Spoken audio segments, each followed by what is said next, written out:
آپ کی ایک ویڈیو بڑی وائرل ہوئی ہے جس میں آپ نے صحیح مسلم سے قرآن خوانی کا ثبوت دیا ہے. بعض لوگ اس ویڈیو کو مردوں پر قرآن خوانی کے لیے یوز کر رہے ہیں. کیا آپ اصالہ ثواب کے قائل ہیں قرآن بخشنے والے طریقے سے؟ میرے بھائی، قرآن کو بھی لوگ مس یوز کر رہے ہیں. قرآن پاک کی آیات پڑھ پڑھ کے خوارج نے صحابہ اکرام کو کافر ڈکلیئر کیا، نعوذ باللہ. تو اب کوئی مولا علی علیہ السلام کو خط لکھے گا کہ جی یا امیر المومنین، یہ منافقین نے فلاں آیت پڑھ کے آپ پہ کفر کا فتویٰ لگایا، لہٰذا آپ یہ آیت قرآن سے نکلوا دیں، نعوذ باللہ. ایسے تو نہیں ہوتا.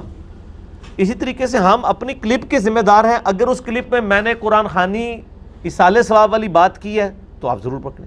صرف قرآن خوانی کے لفظ کو تو نہ پکڑیں، وہ پورے کانٹیکسٹ میں بات ہوئی ہے. جیسے ہم عام کہتے ہیں ختم القرآن. ختم القرآن کا عمومی مطلب کیا ہوتا ہے کہ بچے نے قرآن مکمل کیا. آپ کو کہ جی اس سے مراد وہ سامنے کھانا رکھ کے اور ختم قرآن سے مراد یہ ہے، تو آپ زیادتی کر رہے ہیں نا. پھر ایک ایسے شخص کے بارے میں جو شخص اصالہ ثواب پہ اپنا ڈیٹیل لیکچر ریکارڈ کروا چکے. آپ دنیا میں کہیں بھی اصالہ ثواب لکھیں نا، کسی شخص کا کلپ ٹاپ پہ نہیں کھلے گا سوائے میرے. آلموسٹ 4.5-5 لاکھ لوگ وہ دیکھ چکے ہیں اور 2 گھنٹے کی وہ ویڈیو ہے. مسئلہ نمبر 74، اصالہ ثواب کے سنت طریقے میں نے بتائے ہیں، صحیح مسلم سے، ابو داؤد سے، نسائی سے، ابن ماجہ سے، باقی کتابوں سے. میں آج ڈیٹیل میں نہیں جاؤں گا. یہ جو قرآن خوانی والا میرا کلپ ہے، اس میں نے قرآن خوانی کی بات کی تھی، قرآن پڑھنا. اور وہ صحیح مسلم کی میں نے حدیث پیش کی تھی کہ نبی صلی اللہ علیہ وآلہ وسلم نے فرمایا، جو لوگ بھی اللہ کے گھر میں قرآن کی تلاوت کے لیے یا اس کی درس و تدریس کے لیے جمع ہوتے ہیں تو اللہ کے فرشتے ان کو اوپر سے ڈھانپ لیتے ہیں، ان پر سکینت نازل ہوتی ہے. تو اس سے میں نے کہا تھا کہ یہ جو ذکر کی محفلیں آپ نے سجائی ہیں نا، اس کی بجائے آپ قرآن کے درس کی محفلیں سجائیں، قرآن کی تلاوت کی محفلیں سجائیں مسجدوں کے اندر، گھروں کے اندر. اور اسی کانٹیکسٹ میں نے بات کی تھی کہ اگر کسی نے کوئی نئی دکان بنائی ہے یا کسی گھر میں شفٹ ہوا ہے اور وہاں پہ وہ سارے گھر والے بیٹھ کے یا ایون محلے والے بھی آ کے قرآن پڑھ لیتے ہیں بغیر پیمنٹ کے، مولویوں کو بلا کے نہیں، ایک برکت کے لیے ایک جگہ جمع ہو جائیں، ذکر کی محفل ہو یا قرآن کی محفل ہو، اس حوالے کے سنت طریقے کے اوپر وہ ہو رہی ہو، سنت اذکار ہو اس کے اندر، تو اس میں نے کہا تھا اس طرح کی قرآن خوانی پہ ہم کوئی فتویٰ نہیں لگاتے.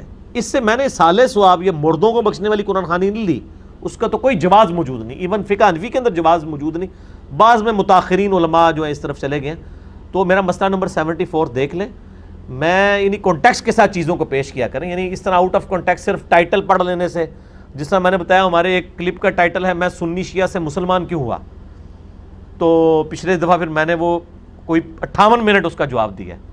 وہ جی آپ نے تو سنی شیعہ کو کافر کہہ دیا. اس میں نے کب کافر کہا؟ میں نے تو ہیڈنگ بنائی اور سوالیہ نشان ہے. پھر میں نے اس میں الزامی جواب دیا تھا کہ اگر کوئی شخص کہے کہ میں پنجابی، بلوچی، پٹھان اور سندھی سے نکل کر پاکستانی کیوں ہوا، تو اس کا مطلب آپ کیا لیں گے کہ یہ شخص لسانیت اور صوبائیت کے خلاف بول رہا ہے، یہ ٹرو پاکستانی ہے.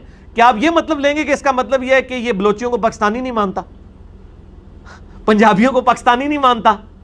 اگر میں پنجابی اور میں کہتا ہوں میں پنجابی سے پاکستانی کیوں ہوا، اس کا قطعاً یہ مقصد نہیں میں پنجابی کو پاکستانی نہیں مان رہا ہوں. اس کا مطلب یہ ہے کہ مجھے پنجابی کے لانے کی بجائے مجھے پاکستانی ہونے پر فخر محسوس کرنا چاہیے. اس طرح میرا جب کلپ ہے میں سنی شیعہ سے مسلمان کیوں ہوا، تو مراد یہ ہے کہ مجھے سنی اور شیعہ کے بجائے اپنے آپ کو مسلمان کہنا چاہیے، مسلم کہنا چاہیے. کیوں؟ کیونکہ نہ میں وابی نہ میں بابی، میں ہوں مسلم علمی کتابی. نام وابی ہیں سو کارڈ، جو وہ ایک گالی رکھی ہوئی ادبی سی کسی کی علمی بات کے اوپر، اور نام بابی ہیں بابوں کے ماننے والے یا بابوں کا دفاع کرنے والے. ہم علمی کتابی بندے، ہم سے علمی کتاب بات کیا کریں. تو میں نے اس میں یعنی کلیریفیکیشن دی. یہاں پہ میں کلیریفیکیشن دے رہا ہوں، اس اصالہ ثواب سے مراد، اس قرآن خوانی سے مراد برکت کے لیے قرآن خوانی ہے. یعنی سنن دارمی میں موجود ہے صحیح سند کے ساتھ کہ سیدنا انس ابن مالک رضی اللہ تعالیٰ عنہ کے جب گھر میں سے کوئی بچہ قرآن مکمل کرتا تھا تو وہ لوگوں کو جمع کر کے دعا، یعنی اجتماعی دعا کروایا کرتے تھے. یہ بھی ثابت ہے قرآن خوانی کے اینڈ کے اوپر. تو یہ کوئی بدعت والا معاملہ نہیں ہے. ٹھیک ہوگا جی.